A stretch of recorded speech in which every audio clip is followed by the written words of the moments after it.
قادری آستانہ سلامت رہے، قادری آستانہ سلامت رہے، قادری آستانہ سلامت رہے، مصطفیٰ کا گھرانہ سلامت رہے، مصطفیٰ کا گھرانہ سلامت رہے، پل رہے ہیں جہاں سے یہ دونوں جہاں پل۔ سید احمد غوری صاحب استاد جامعہ نظامیہ سے بڑے ہی ادب و احترام کے ساتھ درخواست کرتا ہوں کہ وہ آج کے مقدس نورانی ملک کو مخاطب کرنے کی تعلق کریں۔ أما بعد فأعوذ بالله من الشيطان الرجيم بسم الله الرحمن الرحيم إن الله وملائكته يصلون على النبي يا أيها الذين آمنوا صلوا عليه وسلموا تسليما اللهم صل على سيدنا محمد وعلى آله وصحبه أفضل صلواتك وعدد معلوماتك وبارك وسلم۔ پیر طریقت حضرت مولانا ڈاکٹر خلیفہ ادریس صاحب حفظہ اللہ تعالی و رعاہ، استاد محترم نجم المحدثین شریف شاہ خطابت حضرت علامہ مولانا مفتی سید شاہ صغیر احمد نقشبندی مجدد قادری ادام اللہ فیہ العالیہ، شیخ الحدیث جامعہ نظامیہ، دیگر یہاں تشریف فرما علماء کرام، مشائخ طریقت، مکرم سامعین، محاضرین، یہ بے ادبی ہوگی کہ حضرت شیخ الحدیث کے بعد میں کچھ کہہ سکوں، لیکن حضرت کا حکم ہے اور نہ کسی کا خطاب کی ضرورت باقی ہے نہ کسی اور تقریر کی، بس اپنا نام سرکار غوث پاک کے غلاموں میں شامل کرنے کے لیے اور اس ذکر کے ذریعے آپ کی بارگاہ میں حاضری کے لیے کھڑا ہوں۔ اللہ تعالی ہماری حاضری کو قبول فرمائے۔ میرے بزرگوں اور دوستوں، آپ نے ابھی حضرت سے سنا ہے، تقریریں تو آپ سنتے ہیں لیکن ہر بات کو جو حدیث شریف سے جوڑ کر آپ کو بیان فرمایا، یہ حضرت شیخ الحدیث ہی کا حصہ ہے کہ ہر چیز کو ہمارے دلائل کے ساتھ آپ نے سامنے بیان فرمایا۔ میں مختصراً چند باتیں آپ کی خدمت میں عرض کروں گا کہ حضرت غوث پاک رضی اللہ عنہ کی کرامتیں تو آپ نے بہت سی سنی، سرکار شہید صاحب بغداد کی کرامتیں بہت سی آپ نے بھی حضرت سے سنی ہیں اور دلائل سے بھی سنا، لیکن میں یہ بات عرض کرنا چاہتا ہوں غوث پاک کی کرامتیں تو بے شمار ہے، پیدا ہونے کے بعد تو کرامتیں دکھاتے رہے، وہ کرامتیں اپنی جگہ ہے، خود غوث اعظم کا پیدا ہونا ہی ایک کرامت ہے، آپ کا پیدا ہونا ہی کرامت ہے، یوں اس لیے کہ جس وقت آپ کی پیدائش ہوئی اس وقت آپ کی والدہ کی عمر 60 سال سے بڑھ کر تھی، اور آج یہ دنیا ترقی یافتہ ہے، سائنس اور ٹیکنالوجی کی دنیا ہے، اور سائنسداں اور ڈاکٹرز یہ کہتے ہیں کہ ایک عمر ہوتی ہے، وہ گزرنے کے بعد عورت کے اندر تولید کی صلاحیت ختم ہو جاتی ہے، وہ بوڑھی عورت کو بچے نہیں ہوتے، یہ قدرت کا نظام ہے۔ آج کے ماہرین اور سائنسداں یہ کہتے ہیں کہ مرد کا ایک نظام الگ ہے، عورت کو اللہ نے ایک الگ نظام کے تحت بنایا ہے، عورت کا جسم اور اس کی خوبیاں ایک صلاحیتیں الگ ہیں، مرد کے جسم کی صلاحیتیں الگ ہیں۔ وہ یہ لکھتے ہیں کہ جب کوئی بچی دنیا میں پیدا ہوتی ہے تو وہ جو تولیدی صلاحیت اللہ اس کو عطا کرتا ہے تو وہ دنیا میں جب آتی ہے تو 10 لاکھ بیضے اللہ اس کے اندر رکھ کر پیدا کرتا ہے۔ وہ ایک بیضے سے بچہ پیدا ہو سکتا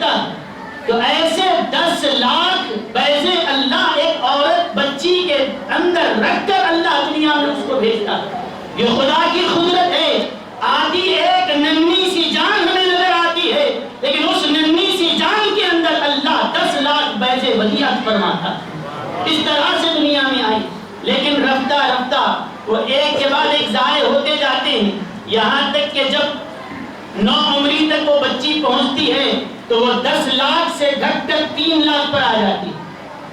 3 لاکھ اس کے بعد گھٹتا جاتا ہے جب کہ وہ ایک عمر گزار کر جب عورت 37 سال کی ہو جاتی ہے تو وہ پیدا ہوئے وقت وہ جو بیضے 10 لاکھ اس کے اندر تھے 37 سال کی عمر میں وہ 25,000 پر آ جاتے ہیں، اور اس کے بعد جب 51 برس کی عمر کو وہ پہنچ جاتی ہے اب مکمل طور پر توحید کی صلاحیت ختم ہو جاتی ہے۔ اس کے بعد وہ جو بیضوں سے بچے پیدا ہوتے ہیں وہ ہی ختم، تو پھر اب یہ بچے پیدا ہونے کا نظام ہی ختم۔ سائنس یہیں آ کر دم توڑ دیتی ہے کہ جب تک وہ صلاحیت ہے اولاد ہوتی ہے، اور بہت سے بہت کوئی 40 سال میں، کوئی 45 سال، کوئی 50 سال، وہ کہتے ہیں 51 سال کے بعد اب وہ صلاحیت کے ختم ہی ہو جاتی ہے۔ اس کے بعد اب امید ہی نہیں ہے کہ کسی عورت کو بچہ پیدا ہو سکے۔ دنیا جب نا امیدی کی اس عمر کو دیکھ لے کہ 51 اور 50 کے بعد اب کوئی اولاد ہونے کی توقع نہیں ہے، 55 پہ تو یہ رک گئے، 60 سال کے بعد غوث اعظم اپنی ماں سے تبلد ہو رہے ہیں۔ اسی لیے مورخین نے لکھا پیدا ہونے کے بعد کرامتیں دکھانا اور ہے، غوث اعظم کا پیدا ہونا ہی کرامت ہے کہ اس عمر میں کسی عورت کو اولاد نہیں ہوتی، اور اس عمر میں پیدا کر کے اللہ بتا رہا ہے، اور یہ عمر میں کسی کو بچے نہیں ہوتے، کوئی عورت یہ عمر میں ماں نہیں بنتی، لیکن ہم نے ان کو ماں بنایا ہے اور گود میں بیٹا دیا ہے۔ ساری دنیا کا نظام الگ ہے، ان کا پیدا ہونے کا نظام الگ ہے۔ پیدا کر کے بتا رہا ہے سب پیدا ہونے والے اور ہیں، عبد القادر کچھ اور ہے، یہ آنے والا کچھ اور ہے۔ یہ پہلے ہی جن سے اشارہ مل گیا۔ اور میرے بزرگوں اور دوستوں، میں بھی اپنے استاد محترم ہی کے نقش قدم پر چل کر بات عرض کرتا ہوں، یہ بات صرف ہم اہل سنت ہواؤں میں کہنے والے نہیں، ہمارا ہر عقیدہ قرآن سے بھی ثابت ہے، حدیث مصطفیٰ سے بھی ثابت ہے۔ پڑھو سورہ بقرہ کو، پڑھو سورہ آل عمران میں 3 پارے میں اللہ تعالیٰ فرماتا ہے کہ حضرت سیدنا زکریا علیہ السلام نے حضرت مریم کو اپنے پاس پالا تھا۔ حضرت مریم جو حضرت عیسیٰ کی والدہ ہیں، حضرت زکریا کی وہ کفالت میں تھی، حضرت زکریا ان کی نگرانی کرتے تھے، وہ ان کے خالو جان ہوتے تھے، وہ نگرانی اور کفالت کرتے تھے۔ بیت المقدس میں جہاں عبادت خانے بنے تھے وہیں پر ایک محراب میں، ایک عبادت خانے میں تنہا حضرت مریم رہا کرتی تھی، صبح و شام بس وہ ہے اور ان کا خدا ہے، ذکر و اشغال میں مصروف رہتی تھی، نہ دنیا کی طرف، نہ دنیا داروں کی طرف، نہ دولت کی طرف، نہ شہرت کی طرف، سب سے کٹ کر وہ خدا کی بندی، خدا کی عبادت میں مصروف تھی۔ اور ایک حضرت زکریا ان کی خبر گیری کے لیے جاتے، ان کو دیکھنے کے لیے جاتے، لیکن جب وہاں حضرت زکریا گئے تو حضرت مریم کے پاس دیکھا کہ ان کے پاس ایسا پھل موجود ہے کہ گرما کے موسم میں سرما کا پھل نظر آتا ہے اور سرما کے موسم میں گرما کا پھل نظر آتا ہے، جو کہیں بازار میں نظر نہ آئے، نہ کسی باغ میں وجود اس کا ملے، ایسا پھل کہ جس کا کہیں موسم ہی نہیں حضرت مریم کے محراب میں نظر آتا ہے۔ جب یہ دیکھا کہ موسم ہی نہیں اور یہ میوہ ملتا ہی نہیں تو یہاں کیسے آیا، کہنے لگے قال یا مریم انا لکی ھذا، اے مریم بتاؤ یہ پھل کہاں سے آیا، یہ میوہ کہاں سے آیا ہے؟ تو انہوں نے بس اتنا جواب دیا قالت هو من عند اللہ، یہ موسم تو نہیں ہے، بے موسم کا پھل اللہ نے مجھے دیا ہے، یہ اللہ کی طرف سے رزق مجھے عطا فرمایا، کوئی لانے والا نہیں ہے، نہ اس وقت کسی درخت پہ یہ اگتا ہے، نہ کسی باغ میں یہ پھل نکل کر آتا ہے، اسباب تو منقطع ہے، نہ کوئی لانے والا ہے نہ کوئی اگانے والا ہے، سارے راستے بند ہیں، لیکن بھیجنے والا جب دیتا ہے وہ کسی اسباب کا محتاج نہیں ہے، بے موسم کے بھی وہ عطا فرما دیتا ہے، یہ اس کی شان ہے۔ جب اس چیز کو دیکھا اور یاد رکھیں جب آپ علماء سے خطابات سنتے ہیں حضرت سے بات سن رہے ہیں، ہر چیز سے نصیحت حاصل ہے۔ ہم کو کیا سبق مل رہا ہے، کس بات میں ہماری زندگی میں کیا روشنی ملتی ہے، اس کو غور کریں۔ اب انہوں نے پیغمبر ہیں، جب اس انوکھی بات کو دیکھا کہ بے موسم کے خدا پھل دیتا ہے، فوراً دل میں بات آئی۔ اب تک تو دعائیں کر رہے تھے نا، حضرت زکریا علیہ السلام بوڑھے ہو چکے ہیں، اتنی بڑی عمر میں بھی اب تک بھی ان کو کوئی اولاد نہیں تھی، بوڑھے ہو چکے ہیں، جوانی ساری گزر گئی، عمر ساری بیت گئی، حضرت زکریا کو کوئی اولاد نہیں۔ نہ جانے کتنی مرتبہ مانگا ہوگا، نہ جانے کتنی مرتبہ دعائیں کی ہوگی، اور دعا کہاں کر رہے ہیں؟ بیت المقدس میں دعا کر رہے ہیں، قبلہ اول ہے ہمارا، وہاں دعا کر رہے ہیں۔ لیکن اللہ کی عجیب شان ہے، اس کی حکمت کو بس وہی جانتا ہے۔ دعا کر رہے ہیں اور اللہ فرماتا ہے حکمت ہے ابھی اولاد نہیں دوں، حکمت ہے ابھی ٹالتا گیا، خدا کی حکمت والیہ ہے روکتا گیا۔ اب حضرت زکریا نے جب یہاں دیکھا، فوراً دل میں بات آئی اور عرض کرنے لگے مولا تیری بھی کیا شان ہے، موسم نہیں ہے پھر بھی پھل دے رہا ہے، تو جو خدا موسم گزرنے کے بعد پھل دیتا ہے، جوانی گزرنے کے بعد بڑھاپے میں بھی اولاد عطا کر سکتا ہے۔ اولاد ہونے کا بھی ایک موسم ہے، جوانی میں ہے، وہ جب تک وہ عمر ہے، سلامت ہے، اولاد ہوتی ہے، بوڑھا ہو جائے تو پھر اولاد کا موسم بھی ختم۔ اب یہاں میں دیکھ رہا ہوں گرما کا موسم ختم ہو گیا، اس کے بعد سرما کے موسم میں جو گرما کا میوہ کھلا رہا ہے اور گرما کے موسم میں جو سرما کا میوہ کھلا رہا ہے، پروردگار تو وہ شان و قدرت والا ہے، بے موسم کے پھل عطا کرنے والے، بڑھاپے میں بھی زکریا کو اولاد عطا کرتے ہیں، تیری یہ قدرت ہے۔ وہ دعا کرنا تھا، اللہ فرماتا ہے ہنالک دعا زکریا ربہ، وہیں پر حضرت زکریا نے اپنے رب کو پکارا، وہیں سے دعا کی۔ اور ذرا غور کرنے کی بات ہے، جیسے ہی دعا کر رہے تھے، پوری عمر تک پہنچ گئے، لیکن دعا کر رہے ہیں، اللہ روک رہا ہے، ٹال رہا ہے، روک کر رکھا۔ اب تک تو دعائیں روکی گئی، اب جیسے ہی دعا کیے ہاتھ بھی نیچے نہیں آئے کہ فرشتہ آیا، فنادتہ الملائکۃ وہو قائم یصلی فی المحراب۔ ابھی دعا کر کے ہاتھ نیچے ہی نہیں کیے، فرشتہ آ کر کہتا ہے زکریا خوش ہو جاؤ، زکریا مبارک ہو، اللہ نے دعا کو قبول کر لیا ہے اور بیٹا بھی ہوگا، بیٹے کا نام یحییٰ ہوگا، تم بھی نبی، تمہاری اولاد بھی نبی ہے۔ اللہ نے ان کو نبوت عطا فرمائی، وَحَصُورٌ وَنَبِيٌّ مِّنَ الصَّالِحِينَ۔ اے زکریا تم کو اللہ بیٹا بھی دے گا، بیٹے کا نام یحییٰ ہوگا اور وہ بھی نبی بنائے جائیں گے۔ بس میں اتنا عرض کرنا چاہتا ہوں، دعائیں اب تک تو حضرت زکریا نے اپنے گھر میں کی، عبادت خانے میں کی، بیت المقدس میں کی، صبح کی، شام کی، نہ جانے اولاد کے لیے کتنی مرتبہ انہوں نے دعا کی ہے۔ ہر کوئی یہ چاہتا ہے کہ میرا کوئی وارث بنے، اب یہ دعا وہ کر رہے ہیں، لیکن اللہ روک کر رکھا۔ لیکن جیسے ہی حضرت مریم کے عبادت خانے میں دعا کی، اللہ نے دعا کو ٹالا نہیں، فوراً قبول کر کے بتایا زکریا اب تک کی دعائیں تم نے اپنے علاقوں میں کی ہے، اور یہ دعا ایک ولی کے عبادت کے مقام پر کی ہے، اب قبول کر کے بتاتا ہوں کہ جہاں اولیاء موجود ہوتے ہیں وہ بھی برکت والے ہوتے ہیں، وہ جگہ بھی برکت والی ہوتی ہے۔ لیکن کوئی یہ نہ سمجھے کہ حضرت مریم تو ولیہ ہیں اور حضرت زکریا تو نبی ہیں، تو نبی بڑے ہیں یا ولی بڑے؟ بولیے، نبی بڑے ہیں، مقام تو حضرت زکریا کا بلند، لیکن اللہ تعالی حضرت زکریا کی دعا کو بھی اس مقام پر قبول کر کے بتا رہا ہے۔ مقام نبوت تو بڑی شان والا ہے، ان کے لحاظ سے میں جب چاہا عطا کر سکتا تھا، لیکن ایک نبی کے ذریعے ایک ولی کا مقام میں تم کو بتانا چاہتا ہوں کہ نبی کی بھی دعا اللہ نے حضرت مریم کے عبادت خانے میں قبول فرما دی۔ اس کے بعد اب حضرت زکریا علیہ السلام اللہ نے حضرت یحییٰ کی شکل میں بیٹا عطا کیا اور بتایا موسم گزرنے کے بعد، اس بڑھاپے میں جانے کے بعد، یہاں پر اولاد دے کر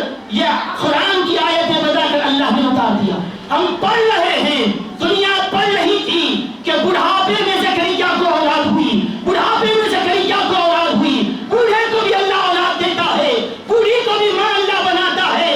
لیکن تاریخ نے صرف کتابوں میں پڑھا تھا، لوگوں نے صرف قرآن کی آیتوں میں پڑھا تھا. قرآن اترنے کے 500 سال کے بعد حضرت غوث اعظم پیدا ہوئے اور بڑھاپے میں وہ پیدا ہو کر یہ قرآن گویا اعلان کرتے آ رہے ہیں، اے میرے نبی کے امتیوں، قرآن میں پڑھا ہے تم نے کہ خدا بڑھاؤں کو بھی اولاد عطا کرتا ہے. جو قرآن تم نے پڑھا ہے، عبد القادر اسی قرآن کی تفسیر بن کر دنیا میں آ رہا ہے. وہاں قرآن کو بھی دیکھ لو، یہاں صاحب قرآن کی اولاد کو بھی دیکھ لو کہ قرآن میں تم نے خدا کی قدرت کو پڑھا ہے. عبد القادر نے خدا کی قدرت کے جلوے بھی دیکھ لو. وہاں پر اللہ کی قدرت پڑھ رہے ہو، قرآن خدا کی قدرت پڑھا رہا ہے. اور خدا کی قدرت دیکھنا ہو تو عبد القادر میں دیکھو کہ عبد القادر رب قادر کا ولی ہے، رب قادر کا محبوب بن کر آیا. تو اللہ تعالیٰ نے آپ کو دنیا میں بھیجا بھی ہے تو اس شان کے ساتھ کہ آپ کی والدہ ماجدہ 60 سال کی عمر کی ہو چکی ہے. اس زمانے میں آپ کی ولادت باسعادت ہوئی ہے. اس عظمت کے ساتھ، اس شان کے ساتھ حضرت پیران پیر روشن ضمیر غوث اعظم رضی اللہ عنہ تشریف لائے. آپ نے ابھی حضرت استاد والا شاہ سے سنا کہ کیسے آپ کے خطابات ہوتے، کس طرح آپ کا انداز ہوتا، کیسی روحانیت اس پر چھائی رہتی کہ مجلس پر، سارے مجمع پر ایسا آپ کا قابو ہوتا. جب چاہا اٹھا دیا، جب چاہا بٹھا دیا، جب چاہا جگا دیا، جب چاہا سلا دیا. یہ آپ کا انداز. حضرت سیدنا پیران پیر رضی اللہ عنہ کے بارے میں علامہ حضرت عبد الرحمن جامی نے لکھا ہے کہ ایک مرتبہ حضرت پیران پیر وعظ فرما رہے ہیں اور خطاب کے دوران آپ اپنے ممبر سے اترے. ممبر سے اترنے کے بعد سارے لوگ جیسے ہی آپ اترے سارا مجمع اٹھ کر کھڑا ہو رہا تھا. آپ نے اشارہ کر دیا بیٹھ جاؤ، کوئی اپنی جگہ سے نہ ہلے. ادب کے ساتھ ویسے ہی بیٹھے رہو، کوئی نہ اٹھو. خاموشی کے ساتھ ویسے ہی سارا مجمع پر سکتہ داری تھا. آپ نیچے اتر کر آئے اور ایک کونے میں ایک آپ کے مرید بیٹھے ہوئے تھے جن کا نام علی بن ہیتی تھا. ان کے پاس آئے اور ان کے پاس آ کر دیکھے کہ علی بن ہیتی کو نیند لگ گئی. تقریر کے دوران سب لوگ بیٹھ کر سن رہے ہیں اور ان کو آنکھ لگ گئی. لیکن یاد رکھیں غوث پاک رضی اللہ عنہ کے وعظ کے دوران نیند کس کو آئے گی؟ ایسا پیارا وعظ چل رہا ہو، انسان تو انسان، جنات قطار بنا کر حاضر ہو، وہاں پر کس کو نیند آئے؟ وہاں پر کون سویا؟ لیکن یہ سونے والے سوئے نہیں تھے، اللہ نے ان کو سلایا تھا. وہ سو گئے، نیند اللہ نے طاری کی تھی. حضرت غوث پاک رضی اللہ عنہ ان کے سامنے آئے اور ادب سے ہاتھ باندھ کر اپنے مرید کے آگے کھڑے. لوگ حیران ہوئے. اب تک ہم نے یہ دیکھا ہے کہ مرید شیخ کے آگے ادب کر کے کھڑا رہتا ہے، یہاں منظر ہی عجب ہے کہ مرید کے آگے شیخ ادب سے کھڑے ہیں. کیا بات ہے؟ کچھ دیر کھڑے رہے. اس کے بعد آپ واپس آئے، پھر سے اپنے مسئلے ارشاد پر فائز ہوئے، خطاب فرمایا. جب خطاب مکمل ہوا اس کے بعد لوگوں نے پوچھا حضرت آج ہم نے عجیب بات دیکھی کہ آپ خطاب کے دوران اپنی مسند سے نیچے اترے اور علی بن ہیتی کے روبرو آپ ادب کے ساتھ کھڑے ہو گئے. آخر بات کیا تھی؟ وجہ کیا تھی؟ ماجرا کیا تھا؟ تو سنو، حضرت غوث اعظم رضی اللہ عنہ نے فرمایا جواب مجھ سے پوچھتے ہو، جاؤ علی بن ہیتی ہی سے پوچھ لو، میرے مرید سے بھی پوچھ لو کہ وہ بتائیں گے کہ کیا ہوا تھا. لوگ ان کے پاس گئے اور جا کر کہا کہ حضرت ذرا آپ یہ بتائیں کہ آپ کو پتا بھی ہے کہ خطاب کے دوران آپ کو نیند لگ گئی تھی، اور جب آپ کو نیند لگی تھی خود حضرت شیخ عبد القادر آ کر ادب کے ساتھ آپ کے سامنے کھڑے ہو گئے. کہا کہ واللہ مجھے پتا نہیں، واللہ مجھے علم نہیں تھا. پھر کہا کہ آخر بات کیا تھی؟ انہوں نے کہا تم یہ دیکھ رہے تھے کہ میں سو رہا تھا، لیکن بات دراصل یہ ہے میں سو رہا تھا لیکن قسمت جاگ رہی تھی. کہا کیا دیکھا؟ کہا کہ خواب دیکھتا ہوں کہ اللہ کے رسول صلی اللہ علیہ وسلم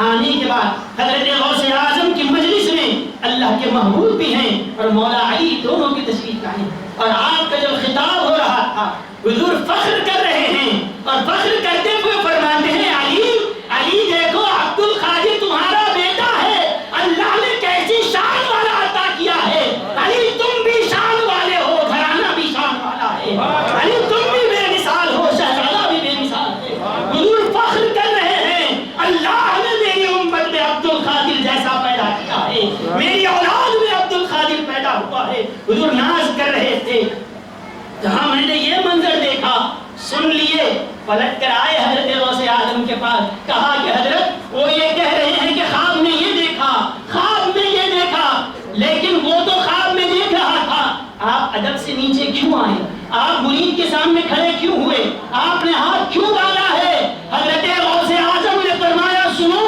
وہ جو خواب میں دیکھ رہا تھا علی بن ہیدی جو منظر خواب میں دیکھ رہا تھا عبد القادر وہی منظر بیداری میں دیکھ رہا تھا کہ ہم نے ہماری مجلس میں حاضر ہونے والا مرید جو منظر خواب میں دیکھتا ہے عبد القادر آنکھ کھلی رکھ کر وہ منظر دیکھ رہا تھا میں نے دیکھا کہ اللہ کے حبیب علیہ السلام تشریف لائے تو یہ آپ کی مجلس کا انداز ہے یہ تو بات کی بات ہے ابتدا میں جب سب آپ ابھی باز نہیں فرماتے تھے حضور حضرت نبی کریم صلی اللہ علیہ وسلم نے آ کر فرمایا بیٹا عبد القادر تم باز کیوں نہیں کرتے خطاب کیوں نہیں کرتے کہنے لگے ابا جان اے نانا جان یا رسول اللہ بغداد یہ علم کا مرکز ہے علماء فصحاء بلغاء ادباء یہاں موجود ہیں ایسے بڑے بڑوں کے آگے مجھ جیسا عجمی زبان کیا کھول سکے ان بڑے بڑے علماء کے آگے میری بساط ہی کیا کہ میں بیان کر سکوں کہا کہ عبد القادر تو تنہا نہیں ہے تیرا نبی تیرے ساتھ ہے اے بیٹے تو تنہا نہیں میری ہدایت تیرے ساتھ ہے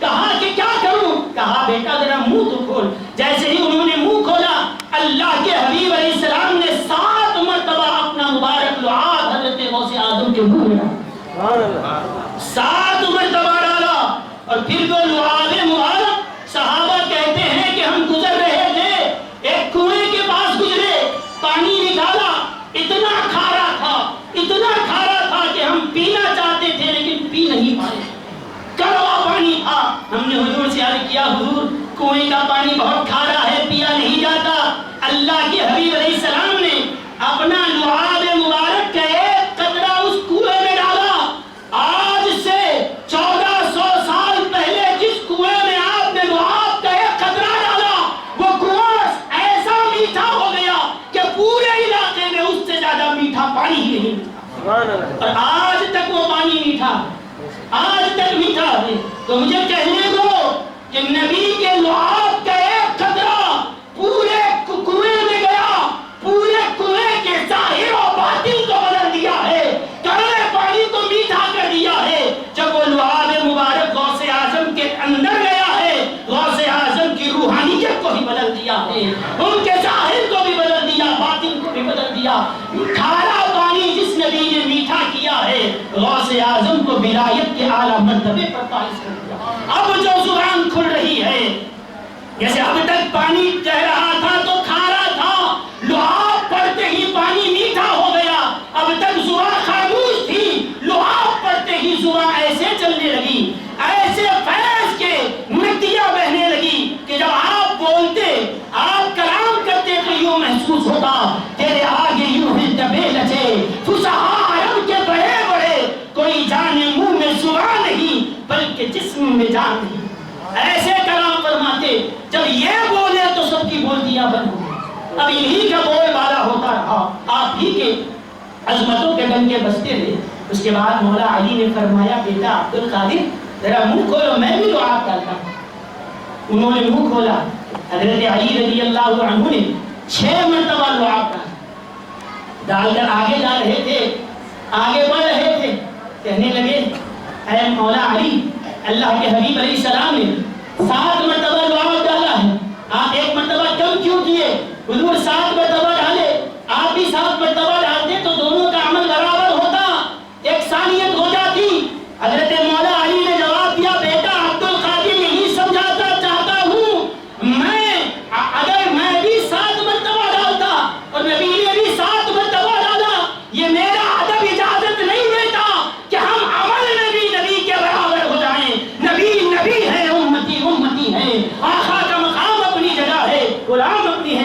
ساتھ رہے گا.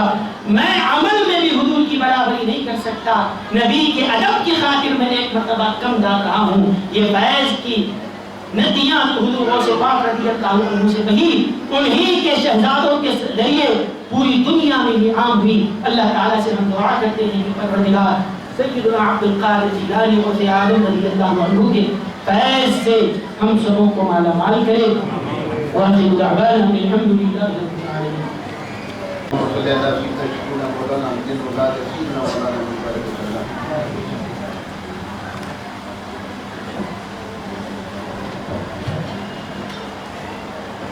ابھی ہمارے علماء دین بزرگوں سے جو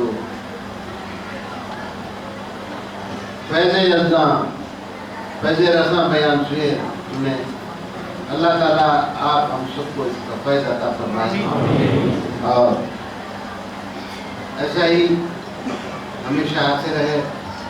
اللہ پر سب کو ایسا سب کو پیغام پہنچاتے رہے اور وہ پیغام کو ہم قبول کرتے ہوئے ہم چلے تو ہماری خوش نصیبی ہے.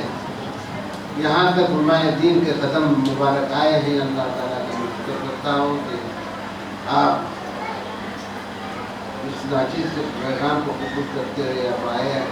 میں آپ کا شکریہ ادا کرتا ہوں اور اللہ تعالیٰ آپ کے دلوں میں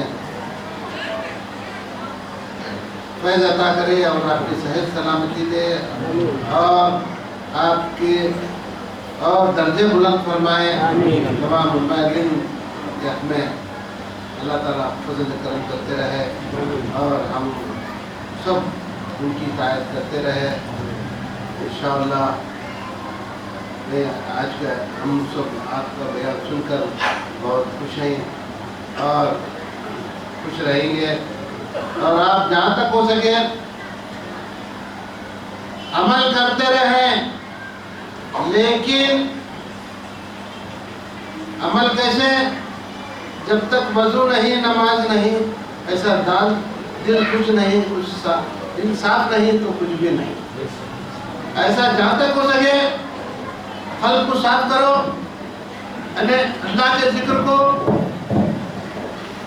ہمیشہ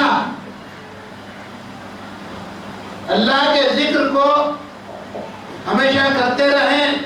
جیسا کہ فرمائے اے بزرگان دین نے, اللہ کا ذکر سے کوئی سانس خالی نہ رہے. جو خالی رہے وہ مردہ ہے, جو کرتے رہے وہ زندہ ہے. اللہ کے ذکر کو ہمیشہ چلتے پھرتے بیٹھتے سوتے اللہ کا ذکر کرتے رہیں اور قلب کو صاف کرتے رہیں. اللہ تعالیٰ ہم سب کو نیکی توفیق عنایت فرمائے اور جہاں تک ہو سکے ہم سب کو 5 وقت نمازی ہونے کی توفیق عطا فرمائے اور شریعت کا پابند بنائے. جو شریعت کا پابند نہیں وہ طریقت کا پابند نہیں. شریعت طریقت دونوں مل کے ہے. شریعت کا پابند رہے, شرک اور بدعت کو چھوڑتے ہوئے حق تعالیٰ کے راہ پر چلو, حضور صلی اللہ علیہ وسلم کی ہدایت پر عمل کرو تو اللہ تعالیٰ ہمیں اس کے فضل سے نوازے گا. اور بزرگوں کی ادب کرو, ماں باپ کا ادب کرو, استادوں کا ادب کرو, علماء کا ادب کرو. علماء کرام دین کے قیدیاں نہیں, اس کو پانی پیتے رہو, اس کی ہدایت پاتے رہو. ہم اور اس میں اللہ تعالیٰ بھی اس کے نظر کرم سے نوازے گا انشاءاللہ. ٹائم کو کافی ہو گیا ہے. آپ سب کھانا وانا کھا کے آپ رخصت ہوتے ہیں. اب کھانا کھا لیجئے اور نماز بھی پڑھ لیجئے. السلام علیکم.